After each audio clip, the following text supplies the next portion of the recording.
Finally, another bloody video. My God, the thing's doing for you.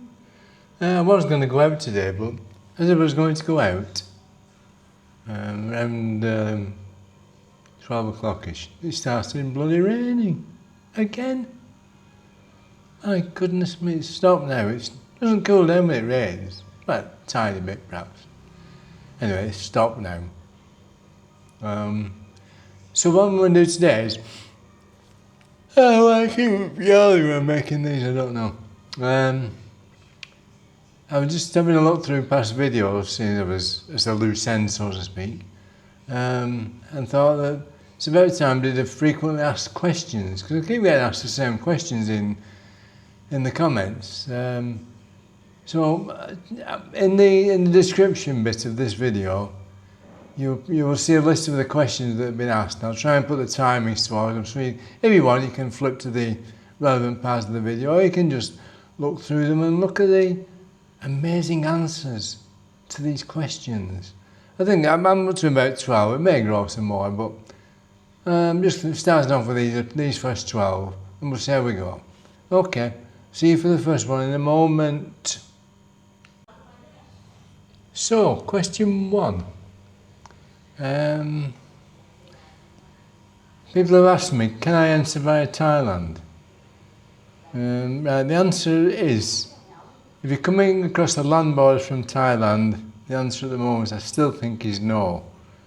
I wouldn't risk it.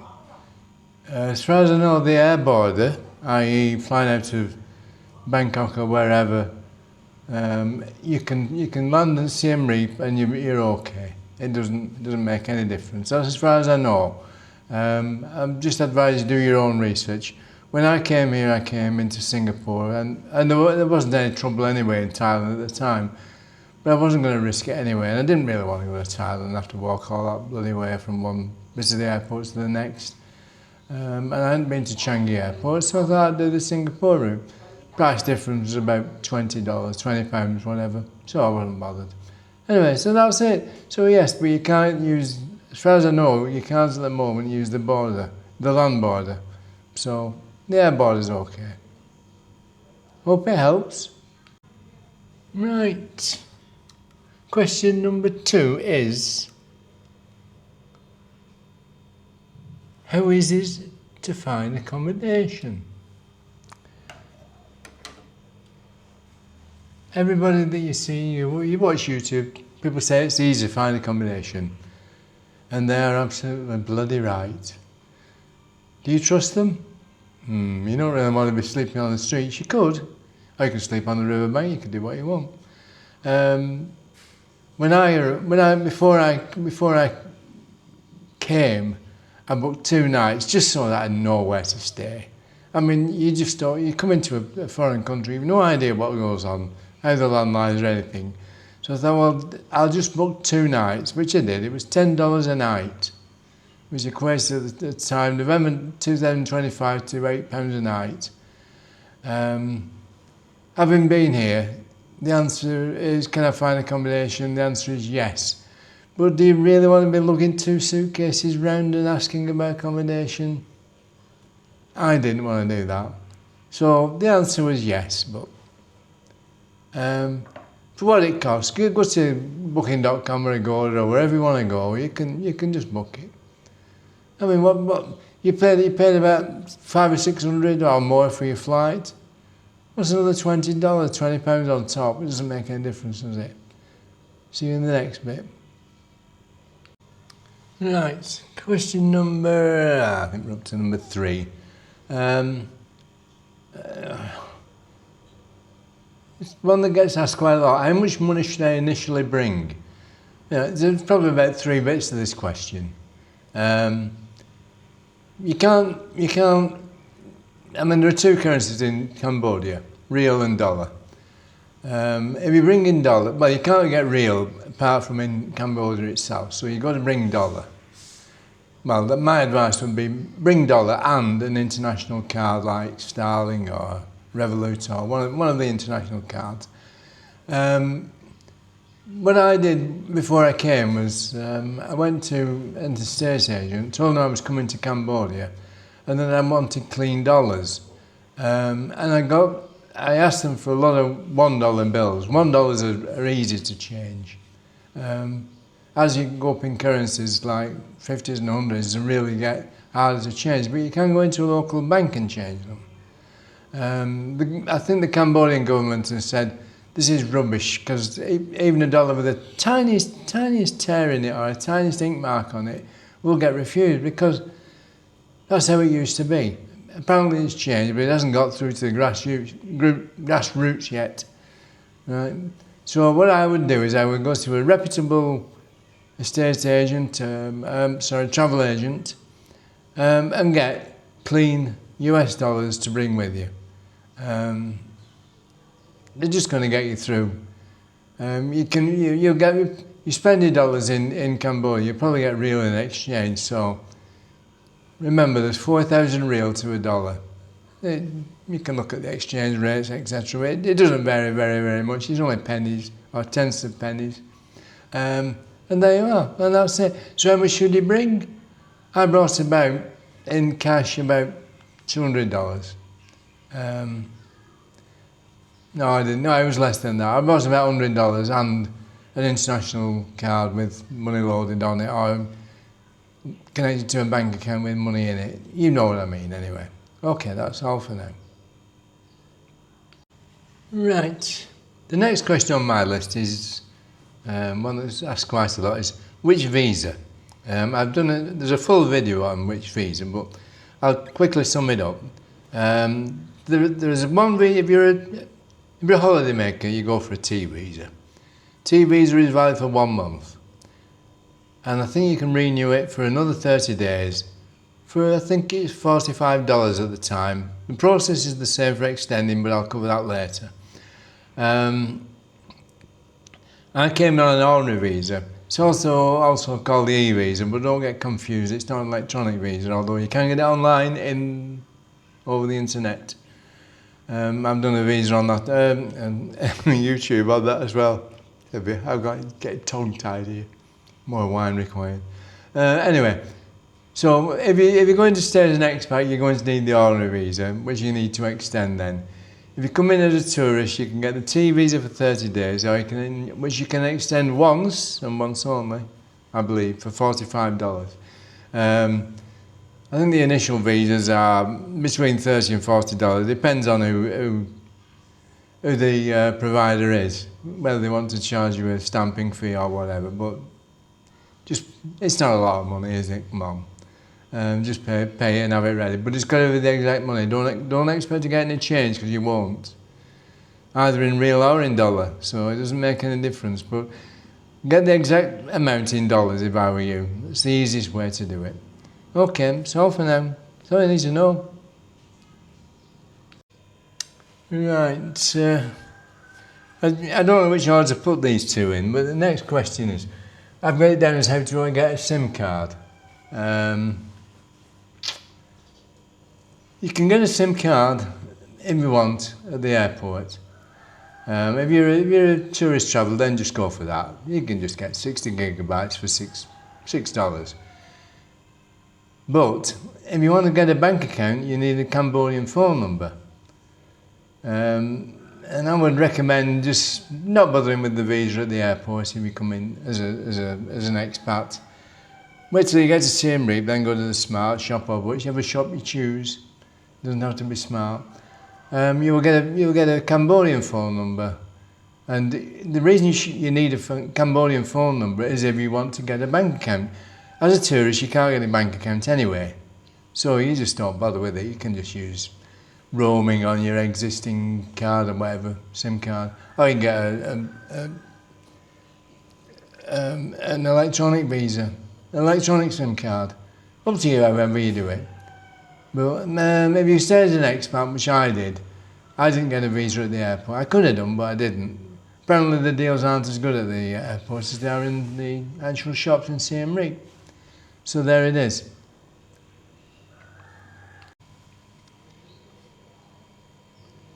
So the next question I've got on the list is, how do I get a bank account? It's probably out of order, this one, but we'll cover it anyway. In order to get a bank account, you're going to need a permanent address in Siem Reap or wherever you're staying, wherever you decide to stay. It doesn't have to be Siem Reap, just that it's nearest the airport.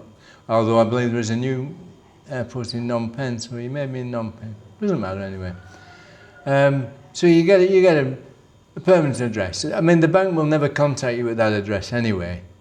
I think the address the bank have got with me is in Siem Reap. I'm now in Cambodia, but they don't. Doesn't matter to me.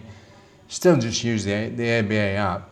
So how do you get a bank account? Right, well, to get a bank account, you need two things. You need a permanent address, so that you need a copy of your lease or whatever, and you also need a Cambodian phone number, because they will verify you on the app via that Cambodian phone number, and if you haven't got it, you can't verify it. And I fell foul of this, but I did sort it out eventually. So that's why it's probably out of order, but it doesn't matter. You'll get the gist of it. Just watch the videos. So, following on from the last bit about getting your bank account, how do you actually get permanent accommodation? Well, there are two methods. Depends how good you are at walking, I suppose, and how good you are with the language. The language will trip you up, no doubt. I went to IPS, only because it was easier. I think IPS charged the people who are letting, the lessors, I think they charge them about 15%, but they have loads of properties. And you can actually be in your home country and go on their website. If you type in Google or your favourite search engine, whatever, if you type IPS in Cambodia, you will bring up their website. You can look at the properties. It may not be right up to date, but it'll give you an idea of what's available and what you might be looking at. You can pay anything you want. Anything from stupidly cheap to stupidly expensive. Depends how much you want and what you want to pay. And there it is. But to get a bank account, you will need that. Some of the bank account opening video thingies on YouTube say you need a photo. You don't actually need a photo. What you need is a phone number, Cambodian, and a lease agreement. That's it. The most popular banks are ABA. Nearly every man and his dog has an ABA account, so you can pay tuk-tuks, mom and pop shops, also restaurants, bars. You can pay by ABA. I haven't used cash for a long time in Cambodia. After my first month, I just didn't use cash. As soon as I got my bank account, I just pay by ABA. So easy. Anyway, there it is. So the next question that comes up all the time is, how do I extend my visa? And it's very easy actually. But you can extend a tourist visa for 1 month. And I think that's $45, plus the fee that whoever you do it with charges. Or you can get an ordinary visa as I got and extend that for 3, 6 or 12 months. I've done a video on this as well, by the way. But your tourist visa obviously just lasts 1 month. By the way, if you overstay, you're going to pay $10 a day, so don't think you're going to get away with it, because you're not. Anyway, so I got the bigger visa. I got a 12 month, because if you go for a longer term visa, which you can do 3, 6 or 12 on an ordinary visa, not a tourist visa, the prices are cheaper the longer you apply for. So anyway, I'm not leaving Cambodia. I have no intention of doing, unless this Raquel Welch comes along and, well, she's probably a bit old for me now. Anyway, unless Raquel Welch or a lookalike comes along and drags me out of the way, then no, I'm staying here. Yeah, I'm not telling them where I live, they might come after me. So, right. So you know what you're doing on a tourist visa. You can't do a lot of tourist visa except tour. So just go and tour. I came in on what's known as an ordinary visa, but they call it an e-visa, which is really confusing for anybody in the West. I did mine for 12 months. But the extension process for both a tourist and an ordinary visa are the same. You can go to Phnom Penh if you want, if you're daft enough. Or you might be staying in Phnom Penh, I don't know. Anyway, you can go to the immigration office and you can do it there. And you don't pay the fee. But suppose you're in Siem Reap. Most people in Siem Reap use an agency called Cam Smile. I think it's on Road Begins with T. Can't remember now. Anyway, I paid $300, I think, for a 12-month extension. And the beauty of that is it's a multi-entry extension. It means I can go out of the country and come back in any time I want in that 12-month period. Same with the 6-month extension. I don't know how much that is, but there it is. And I believe that the 3-month extension is only single entry. So I think you can go out once and come back once, and that's it. Correct me in the comments if I'm wrong, but I think that's it. Anyway, I did the $300 one, whatever it is. $300, I think. Because I'm not going anywhere, am I? I'm just going to die here.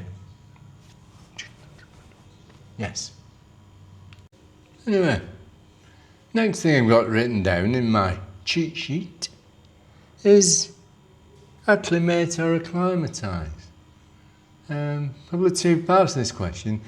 In the UK where I come from, we don't use the word acclimate, but I am assured by expats that there is a difference between the word acclimate and acclimatise. I didn't know that. I came in November because I wanted to acclimatise. Yes. November is the end of the rainy season. We're in May now, it's just started again. Still bloody hot, but rains a bit. A bit. You've seen the videos. Anyway, you're going to have to put up with it. There's no fires in Cambodia apart from when they're burning plastic. So you're just going to have to spend money on air conditioning. Sorry mate, it's 31 degrees average. Goes higher. Well, anyway, if you don't like it, don't come. What the hell? Yeah.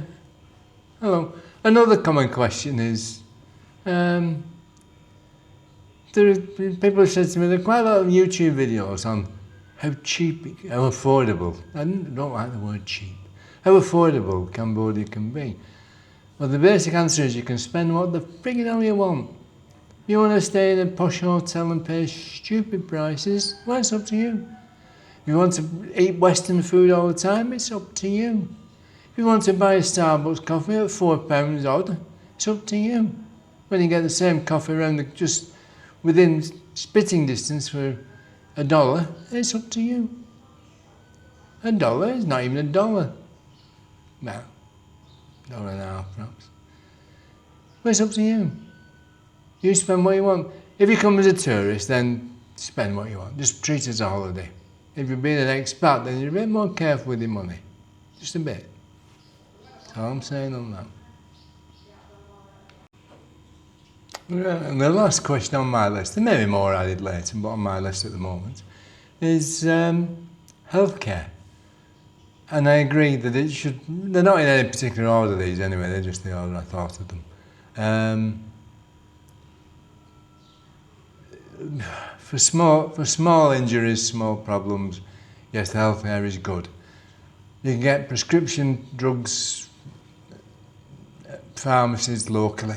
You can get generic for very, very little money.